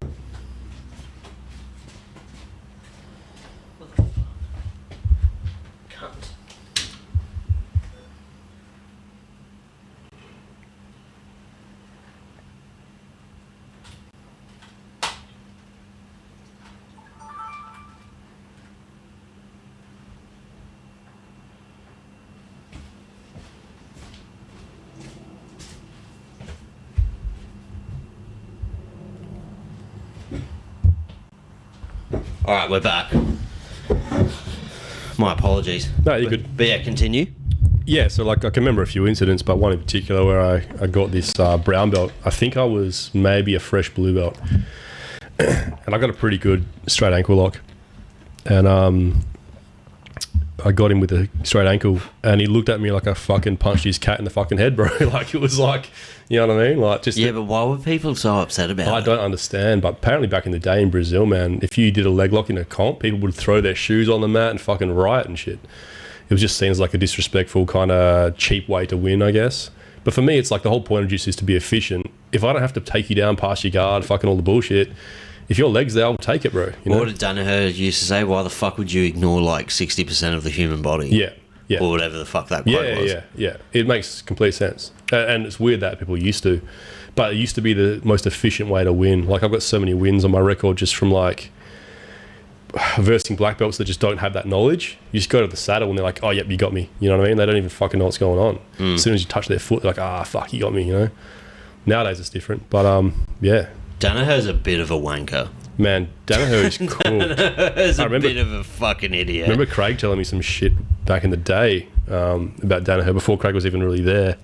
He was like visiting Henzo's, and he was even saying back then he was like pretty fucking weird as a bloke. He's just a fucking just take the rash guard off, bro. Like, just wear a shirt. Like, he's only got two options, man. It's like the rash guard or the skin of some fucking hooker. I feel like. But we get like, everyone gets it. You're like a genius. Like, you're master. You don't have to be master splinter cunt. Just fucking. I feel like it's way played up. Hey. Oh, 100%. But he's fucking good. Like, he obviously is great. Yeah. But just like dial it back. But is his gym great, or does he just have one exceptional student now? I think the problem is Gordon is so far ahead that you would almost think that his gym doesn't have good people, but he does. He does. Does he have other athletes that are top tier? He obviously would, but you don't hear about him. John Carlo Bedoni, Marigali. I feel like you have to be really into the jiu-jitsu scene to know these people, though. Maybe. Like, I think you'll know them really well soon. Like, Marigali, for example, was a world champion in the gi, and he crossed over really recently to no gi. And he had a very close match with Craig, just gone. So, like, he's someone that's probably going to pop off in no gi. Yeah, right. Craig's still relatively active, isn't he? Yeah. I mean, he doesn't... He used to fucking fight every fucking weekend, I feel like. But now he's more like careful what he does, you know. Yeah. I think he's more focused on ADCC. He's probably only got a couple more runs at it. Well, he makes more money. Is he competing in ADCC? I think so. Yeah. Is he? I think so. Does he have to do trials? No, you get an invite now. Because you can't get an invite. Yeah, a lot of it's majority invite. Okay. Yeah, majority invite, and then each region has a couple of trials. And Craig's over plus 99. He's previously done 88. And he's previously done under 99 as well. He did 99 last time, I think, because Isaac... Do you know Isaac Michelle? Yeah, he doesn't train with B team anymore. Not anymore, no. But I think he moved at 88, so Isaac could go in there. Was he at 88? Isaac was, yeah. Really? And Craig as well. He doesn't look that fucking big. Isaac? Yeah. Yeah. He's big. Yeah. He's a weapon, eh? Yeah, I just saw him compete at trials in Singapore as well. He was fucking good, man. It kind of inspired me a little bit from my new style, just more like wrestling, passing, and pinning. Wrestling's fucking really big in jiu-jitsu now, isn't it? Yeah, it's unavoidable. It's because of like a lot of the stalling and shit. You have to be good at jiu-jitsu to fucking get out of those positions. I mean, good at wrestling. Yeah, I feel like on the feet as well. Like, if you can start the match on top, you're already fucking... The one thing that I do fucking not like watching in jiu-jitsu is just when people are slap fighting when they're standing. That's just one thing that just fucking shoot. Just someone please shoot. Yeah. Or stop like arm drag. Just try something. It fucking shits me so much when two people for 3 minutes are just palming each other's fucking heads. It's usually really revealing that they don't have any fucking other option, right? Like, if you're hitting someone in the fucking head in a jiu-jitsu match... Like, what are you doing, cunt? Like, a lot of it, especially in the bigger weight classes, they'll just fucking slap each other for like 3 minutes. It's like, just please, just someone shoot. A lot of what it is the rule set as well, because it's like, you know how the works say, the first half is like no points. Is it? Yeah, and the second half is points. So what they're trying to do is just Why? I think the idea was to incentivize more early action, because like you got no risk. Can't be scored you got no risk, right? But it's gone the other way. Can't just waste that time and then try to score in the points period. That makes heaps more sense. Yeah, now. so I that's did not why know they that. stay on the feet and just negate, fucking slap, fight, try and look busy so they don't get a negative, and then they just fucking go for the kill after the fucking points are on. That's why Craig got Leandro so good, because Leandro probably didn't expect him just to fucking go for the kill from the fucking start of the match, you know? He was probably expecting that sort of like slow kind of build up. Craig has such a fucking unusual body style for his weight division as well, because he's so he's so long and gangly. He's not like a nugget. He's a very unique. Like his leg. Some of the videos he puts up of his like back takes, are so fucking strange. Yeah, like you wouldn't see anyone else hitting shit like that. He plays a lot of that like octopus sort of guard. I was gonna just say around. He's like an octopus. Yeah. But it's the same as Adam. Yeah, Adam, it's like he's got 7 limbs. Yeah, he's just so long. Yeah. 3 fucking knees on the cunt kind of thing, yeah. Yeah, you got dicked, eh? You got short limbs. Yeah. I mean, everybody type's got a disadvantage, you know? Like, certain things are really useful. It'd be hard to fucking get your neck, because your neck's so big. For sure. Even my legs, man. My legs are pretty big. My calves, for example. So, like, trying to get leg locks on me is really hard. You know, even, like, shorter frames suit, like, different guards, you know? Like, half guard. Someone like Craig playing more like closed guard and like, you know, those sort of guards as well. Like, it just depends on, like, the good thing about jiu-jitsu, it's different to like basketball, right? Basketball, there's like one clear body type that's fucking useful. It's fucking tall, right? Jiu-jitsu, you can be like the short, stocky guy. You can be the long guy and play a long game. I feel like the hardest style is probably the in-between. You know what I mean? You got to pick your techniques kind of from what suits, you know? The perfect examples, what's that bloke that passed away? Orlando Sanchez. Yeah. Like, he did not look like an athlete. The guy who fucking tried to eat Strickland, eh? Yeah. And they got into a bit of a scuffle. Yeah, he's like perfect example. You would not look at him and think he's a fucking high level jiu-jitsu practitioner. That dude's an athlete. No. Yeah. But he was What did he good. pass away from? I imagine some fucking cocaine. Man, I think he was a massive drug addict prior to jiu-jitsu. Yeah, so I think he maybe got back on or something. Was it his heart? I think so. He was a big unit. Bro. He was the biggest unit. He was very big. Yeah. He was good too, wasn't he? He actually was, yeah. I used to think he was a bit of a fucking hack, just like, all right, just the classic fat cunt just laying on top. But watching some of his highlights, like from the more recent ADCCs, he's actually passing the guard pretty cleanly and like doing some actual shit. I was like, fuck, okay. It's actually a real black belt, you know? It's crazy seeing these kids like Joseph and stuff, though, come in and just absolutely fucking maul people 2 years into jiu-jitsu. That's like Nicky Rod. What was his first ADCC when he fought Gordon? Wasn't he a fucking blue belt? Probably. Blue or purple, yeah. Yeah. Belts are... I think most people understand now that belts aren't really a good measure of skill. Belts are fake. Yeah. It's like... It used to be really good. Like, when I was coming up, if you had like a blue belt from one gym and a blue belt from another gym, yeah, they're probably the same level. No, Purple they're belt, not. probably the same. Blue belts aren't built the same fucking in different gyms now. Nowadays, man, it's like, it's fucking, who fucking knows? Like, there's some blue belts that will tap a lot of black belts. Bro, if you, like, now it's just let me grapple you, you know? It used to be like, what belt are you? Now it's like, what belt are you and where did you fucking get it? You know what I mean? Like, because that's going to tell me a lot more, you know? But also, the mats don't lie. You just got to get out there and fucking grapple them, and you kind of figure it out pretty quick, you know. But then you get obviously, because there's so much information about jiu-jitsu now, and kids are doing it younger. Like, they're just going to keep getting better and better. Like, there'll be. It's not going to be uncommon to be a fucking jiu-jitsu black belt at 18, 19 in the next 20 years. Like, that won't be that uncommon. No, because this generation is starting pretty young. I got kids in my gym, man, that have been training fucking 6-7 years, and they're still fucking a few years away from being 18. Yeah. By the time they hit 18, they've been training 10, 11 years. Yeah, that's insane. They're ready. You know, they're ready for the belt. Like, they would level out a lot of brown belts from 20 years ago. Yes. Like, bro. it's insane. A brown belt from 20 years ago is a fucking 4-stripe white belt now. You know what I mean? It's crazy. They got like 3 moves, you know? There's guys I know personally that I go up to gyms and roll with them, like, fuck, bro, I rolled you when I was a blue belt. They're maybe a brown belt now or something, and they're just like doing the same fucking 3 things. It's like, what are you doing, bro? There's no progression, there's no thought, there's no study or anything, you know? Fuck, man, people, I don't know. It's funny, and then some cunts some gyms just give belts out, like, okay, you've been here X amount of time, here's your belt, you know? And those are the ones that, you know, there's a lot more of those nowadays, and I feel like those are the guys that end up just hiding. You know, they won't go and compete. You know, they won't get exposed. You know, Yeah, well, fucking yeah. It would be so frustrating as a black belt to have a blue belt or purple belt come in and just absolutely beat the fuck out of you. Bro, it's one of those things though. Like, you got to be about it. Like jiu-jitsu, the whole point of jiu-jitsu is to not be fucking. It's just jiu-jitsu's reality. You know what I mean? If you roll someone, if they get you, they got you. That's it. You know, the belt's not going to fucking save you. You know what I mean? Like, yeah, you got to be willing to just get out there and do it.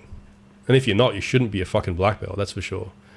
You know what I mean? A lot of people probably don't like to lose the facade of being like such a top cunt black belt for their gym as well. Precisely, man. Yeah, Precisely. like they don't want to. Yeah. They don't want their students to realise, oh, they're not that fucking good. They're not invincible. Yeah. Like, man, like, not many cunts do what I did today and fly across the country and fight in a division with mixed belts and stuff. Fucking blow your knee out and get sat on. Exactly, yeah. You know what I mean? Most guys don't do that, you know? They won't compete. They won't. Yeah. They just want to keep that facade. Like, if you're not going to compete, what's the fucking point of training? Yeah. Unless you're a hobbyist. Yeah. But in your shoes, like as a gym owner and shit, if you're not going to compete, what's the fucking point? If I wanted to make $1 million, bro, I would just have a gym full of hobbyists. No one competes. We keep this nice little fucking cult bubble going on, and we all just give each other belts and become this big fucking like a fitness gym. Yeah, and it's just a big fucking circle jerk though. Like, you see some gyms, the fuck, bro. Like the posts I see now, and I see people getting belts. I'm like, I don't even know the fuck you are, and you're a black belt now. Like, I've never seen your head in my life. Like, how the fuck are you a black belt in Perth? I've never seen you. You know, it's wild. And like, you see it too, like, you know, maybe the coach is thinking like, you know, this purple belt's beating this brown belt, so maybe that purple belt should be a brown belt as well. But that brown belt's actually a fucking blue belt. Do you know what I mean? It's all fucked up, bro. It's all fucked up. Yeah. Just, yeah, I don't know. Then the whole time thing, a lot of gyms do it on time, which doesn't mean anything. Some cunts with, like Joseph, man, a couple of years in, he's better than 99% of fucking black belts on the planet. Yeah. Joseph Chen would fuck me up, bro. He would fuck me up. I wouldn't do a single thing to that cunt. You know what I mean? But then you got some other guys that are getting their black belt after 10 years and they've done nothing in the entire time. What the fuck is it that makes people like Joseph so good? It's just the ability to retain knowledge. He gives the credit to COVID. He said, like, during that lockdown time, he just focused on studying. Yeah, and he really just doubled down on that. He was obviously going to be a genius at whatever he chose. Yeah. Like, though, there's certain people that whatever avenue Joseph went down, he was going to be the best at that. Well, because most cunts with that sort of potential don't choose jiu-jitsu. They choose fucking engineering or something, you know, bro? He could have fucking probably went on and been an engineer and been earning a cool 520 fucking thousand a year. But if his passion doesn't align with that, then maybe jiu-jitsu, I guess. Because you do need to be some level of smart in jiu-jitsu to get... Yeah. Like, it's not... You have to be smart in MMA and shit as well. Obviously, you have to have a great fight IQ. Yeah. But I feel like in jiu-jitsu especially, you have to have some sort of smarts about you to be successful in it. It's a kind of sport where, like, more so than any other sport, technique matters so fucking much, man. Like, you have to really know what you're doing. Well, even Gordon's fucking smart. Yeah. Like, when you listen to him talk, he's really fucking eloquent. He sounds like a cockhead, but he's very smart. Yeah. Yeah. He's, you know, there's no denying it. Like, they have that sort of very, very technical level of understanding, and that's what gets you by in jiu-jitsu. Like, you know, things definitely help, like athleticism and stuff. But, you know, like, let's use another example of like footy. You know, if you're fucking super intelligent at footy, cool, like, good on you. But if you're not fucking able to run and you can't fucking work harder than everyone else around you, you're getting fucked up. You know what I mean? If you're like for example, today I fought a 26-year-old, right? If you got one guy who's in footy who's 26 and one is 36, the 36-year-old's fucking done, bro. He's done, toasted. You know? But in jiu-jitsu, I feel like you've got more time. Longevity. You do, because if you have the brain, you can find a way to win, you know? It's also, you just got to fucking mitigate as many injuries as possible. Injuries is a huge factor, bro. Jiu-jitsu people are all fucking fucked up. Bro. Every single one. There is not a single active jiu-jitsu practitioner now that competes actively that is not dealing with some sort of niggling injury. Yeah. There is not a single one.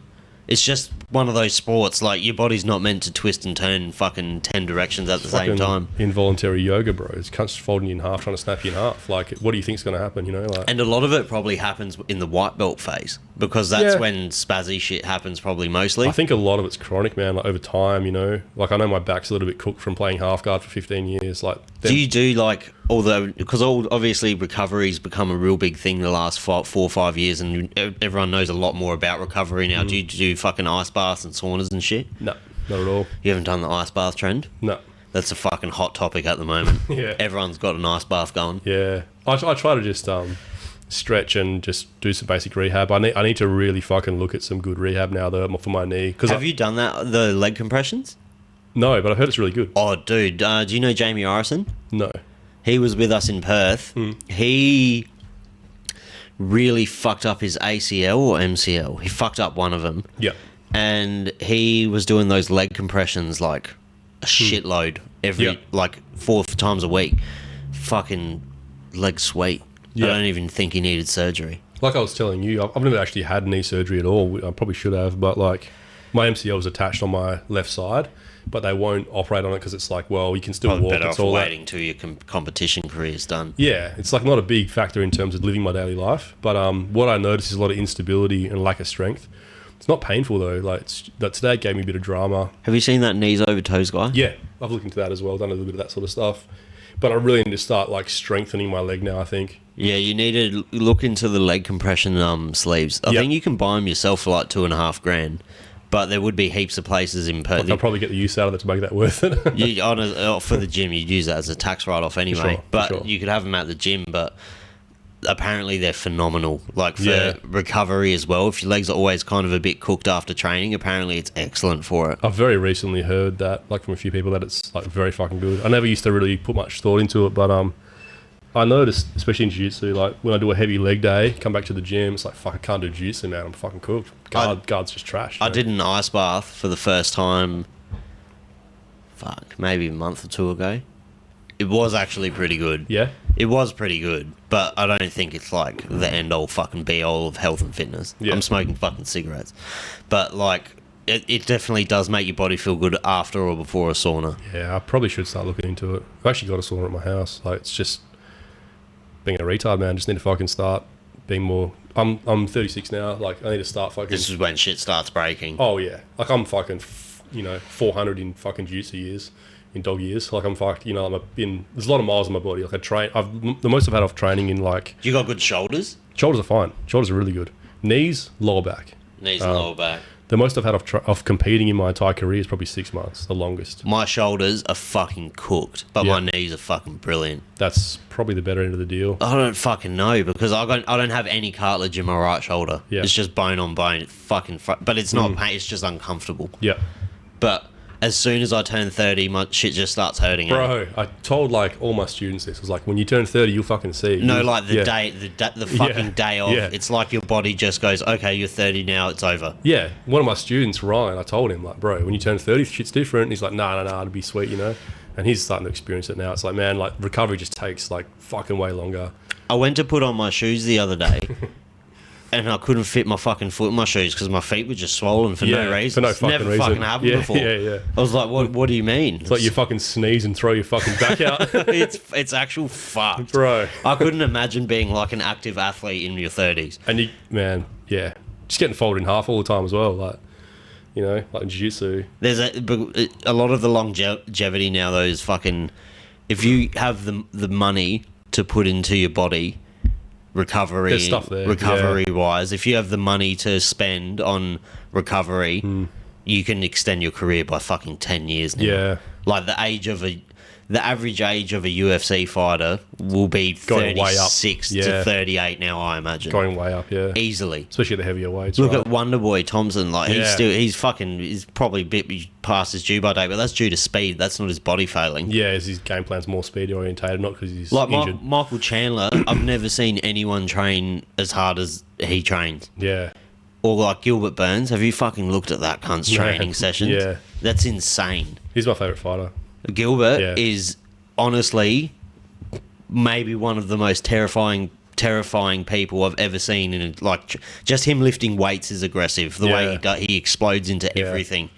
And his fucking, what is it? He'll get like, he jigs up a device to like a fucking pulley bar, and he'll just fucking rip guillotines on it and just rip them fucking with so much weight on it. And it's like, oh my God, that person's squeeze would be horrible. Yeah, bro. It's like Oliveira's. Oliveira must have such a fucking squeeze on him. Yeah. Because he just looks like he's different to everyone else when he sets in there. When he grabs you, like he would be so strong. It's really those sort of guys and the Dagestanis that have that sort of fucking bullshit squeeze, eh? Well, Khabib must be like as strong as a fucking bear because he just made people absolutely crumble under his strength. You can even see Makhachev with like the head arm choke. It's just like, fuck, that I still don't think brutal. He's anywhere near as good as Khabib was. No. His striking's a lot better, obviously. He's a more well-rounded fighter. Not as good, for sure. As strong, definitely. Yeah. Yeah. Just his, I feel like he's a way more rounded fighter. I just think there's a bit more romanticism to Khabib because everyone knew exactly how he was going to beat him. Yeah. Like, Islam can beat you in 4 or 5 different ways. He can knock you out. Yeah. He can win a decision. He can take you down. He can, But every single person that fought Khabib knew what's going to happen. He's gonna fucking, he won't be able to wrestle me to the ground. He's going to get me against a fucking cage. He's going to just chain wrestle the fuck out of me. And sit on my legs and beat the fuck out of me. Just for 5 rounds. Until I give up. Yeah. Like what he did to Conor. He just fucking melted him. Yeah. Just melted him. And his striking was terrible. Yeah. He did hit him with that huge bomb, though. Remember that? That overhand, right? Yeah. That was for all the shit he taught. I feel like that was just kind of going like, oh, yeah, he can fucking actually throw punches. Like, you just forget, right? Well, because he just wouldn't ever do it. Yeah. That's 100% why that landed. No one's throwing a looping overhand right and landing on Conor. That's like, you don't think that Oliveira would hit that. You obviously know he hits hard because he's a finisher. Yeah. But for Justin Gaethje to say, I've never ever been hit as hard. It's like, what's different about it? It's like an electric shock going through your fucking body. It's like, oh, it's weird. He's just got the body type for when someone's got that snap and they're so precise, like, fuck. And when he sinks on submissions, it's just over. It's just fucking Anyone that's been doing jiu-jitsu since they were a fucking kid, man. I would have to say he's probably my favourite fighter to watch. Yeah. Oliveira. Especially in the latter part of his career, It's just because he can always lose. Like, it's like, oh, fuck. And he's not afraid to fucking go for it, man. He's a finisher. He's not afraid to go for it. Like, he'll stand there and trade with people, bro. Like, you know. I'm so excited to watch him fight soon. Yeah, he's actually super exciting. There's some good cards coming up. Volk's fighting next week, isn't he? Is it next week? The week after. One of the two, yeah. 17th, I think. Yeah. 17th or around that weekend. Yeah. What time are the fights on in Perth? I don't even know. They'd be on at like fucking 5 a.m. It obviously varies depending on where the fights are, right? But generally they're on about... In Vegas, they're... Actually, the main events would be at like 11 a.m. Yeah, right. Normally go to like someone's house or pub or something for it. Normally don't really worry about the undercard unless it's like got someone decent or someone... Like there's a couple of guys from Perth in UFC, Stephen Erceg and that sort of stuff. Della. Has Erceg made his debut yet? Yeah. He won, didn't he? Yeah. Yeah. Mm-hmm. A couple wins, I think, now. Yeah. Yeah. Yeah. Yeah, right. Jack Della's probably going to be... He's going to be up there, bro. I reckon he's going to... This is a big fight for him, but I reckon he's going to be a potential challenger for the belt, 100%. This is the fight, right? This is the one that's going to really take him through. He's fucking good. I'd love to see him against an insane wrestler. That's just, I think... If he can handle like a really wrestling heavy fight, I think he's going to be a champ one day. Yeah. It's just, I don't know. I'm sure his wrestling's really good. He would be training it like a fucking madman. At least defensively, yeah. Defensively, he'd be... I don't know what his jiu-jitsu is like. I imagine it's serviceable enough to not get tapped. Again, talking about belts being bullshit, but he's a brown belt and he's got pretty good fundamental stuff. So I think he can get by. I think his real strength is obviously his hands, but it's just about keeping that person off him, not letting him get on top and smother him, just getting it back to the feet to get to that position where he can have an advantage. But he's well rounded enough, I think. But what weight class is he? 155? Was he 170? He's 150. I'm not actually sure. I think he might be 170. Because I'd love to watch him and Fazeev, but I don't think they're in the same weight class. Who's Fazeev? Rough. He is the head Muay Thai coach at Tiger MMA in Thailand, yep. But he fought Brad Riddell and he knocked him out with that spinning heel kick. Oh, yes. Yep. Is Riddell up from Perth? Riddell. I don't think he is. No, he's Kiwi, isn't he? Yeah. I think he's out at City Kickboxing, hey? Yeah, I think he's a Kiwi. Same. But yeah. Basically nowadays. Easy, man. I'll wrap it up here, but thank you for flying all the way down to Adelaide to blow out your knee and get sat come on the podcast. Bro, been a pleasure. It has been a pleasure. We'll do it again. 100%, bro. We'll do it again in Vegas. Yeah. Easy, man. Thank you. Cheers, Thanks bro. for coming on. Thank you.